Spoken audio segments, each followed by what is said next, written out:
If you've played Roblox at all in the past year, you've probably noticed something strange.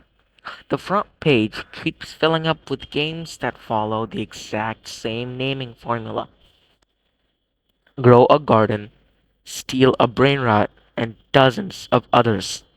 A simple verb, the word a, and then a noun. At first glance, it looks like a coincidence, but after seeing the same formula over and over again, it's clear that something bigger is happening. These games aren't just sharing a naming style, they're part of a trend that's completely changed how Roblox games are developed.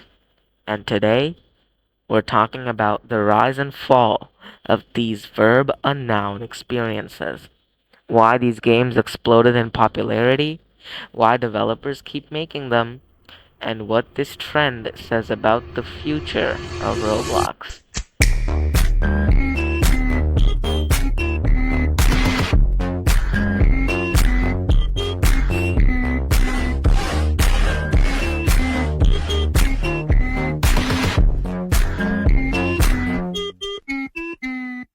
Roblox has always gone through various different trends. Back in the late 2010s, simulator games dominated the platform. Players clicked for coins, collected pets, rebirthed, and repeated the process endlessly. Then came survival games, roleplay games, tower defense, battleground games. Every few years, a new formula takes over, but the verb and noun trend feels different because it's not just a gameplay trend, it's kind of a branding trend. Let me explain. The title of the game itself tells you exactly what you'll be doing in it. For example, grow a garden. You're going to be growing your own garden. Steal a brain rot. You're going to be stealing brain rots. The objective is immediately understandable by just reading the title itself. No complicated explanations, no lore, nor confusion. A player scrolling through Roblox can understand the game in less than a second. And what does that mean? In today's attention economy, that matters a lot.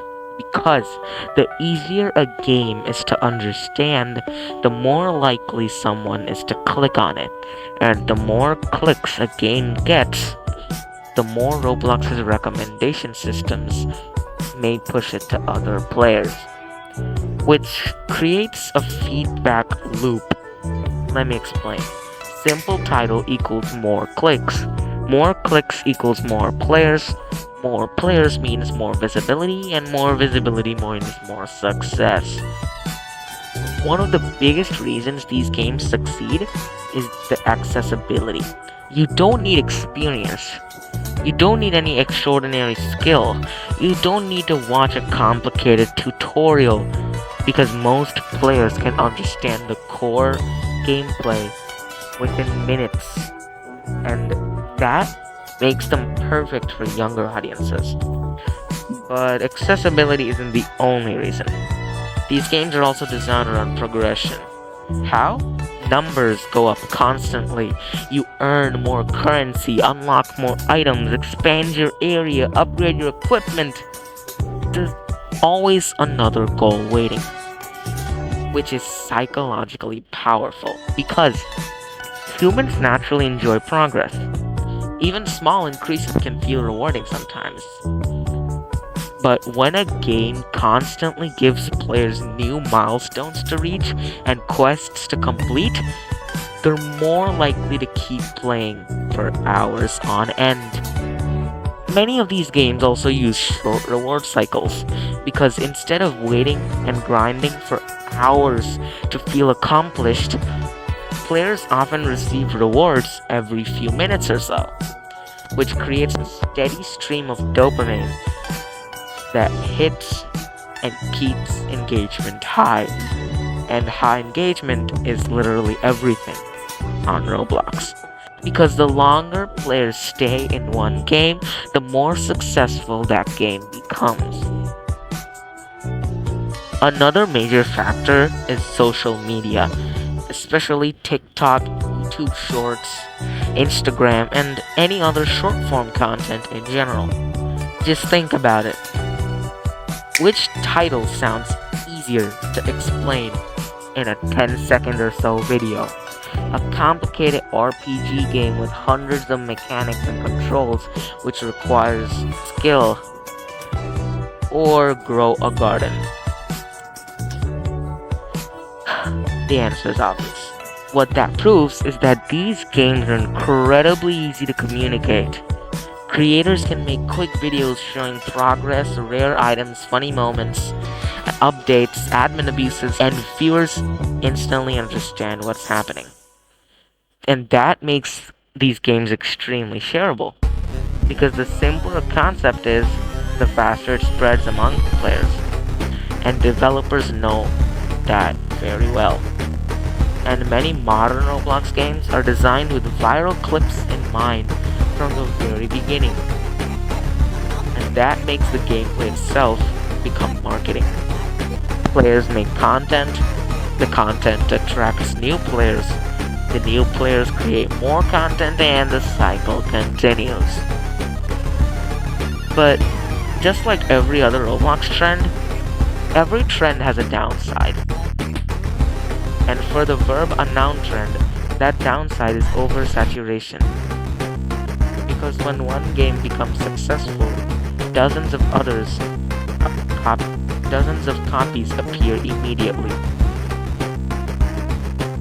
Some developers generally improve the formula, others simply change a few assets and release a near identical experience. This has happened a lot throughout Roblox history. It's not anything new. Simulator games experienced it, even battleground games, and now the Verb a Noun games are experiencing it as well. The problem is that too many similar games can make the platform feel repetitive. People start seeing the same mechanics, same progression systems, same interfaces, same controls, same everything, and eventually the excitement begins to fade. The challenge for developers is figuring out how to stand out, because once everything is following the same trend, being different becomes an advantage again. The rise of these games reveals something interesting about Roblox itself. Success on Roblox isn't only about making the best game, it's about making a game people immediately understand. Why? Because attention isn't unlimited. Players have thousands of experiences competing for their time, and a game only has mere seconds to convince someone to click on it. That's why clear concepts are becoming increasingly more important. The Verb a Noun formula is almost like a thumbnail. Think about it. And the title itself acts as an advertisement. Before a player sees gameplay, any ratings, any reviews, most importantly, before they even join, they already know what they're getting themselves into. And that level of clarity is incredibly powerful for a Roblox game. Whether you like these games or not, they have made a huge impact on Roblox by demonstrating just how important first impressions have become. The Verb a Noun trend might eventually disappear like any other trend, just like simulators, survival games, battleground games, and just like every major Roblox trend. But the impact it made on the platform will probably remain for a while, because these games proved something important. Simple ideas can be incredibly successful, not because they're revolutionary, but because they're easy to understand. And in a world where attention is more valuable than ever, understanding something is everything. So the next time you see a game called something like Collect a Whatever or Build a Something, remember you're not just looking at another Roblox game, you're looking at the latest evolution of one of Roblox's most powerful strategies. A strategy built on simplicity, virality, and understanding exactly what players want to click on. Thanks for watching.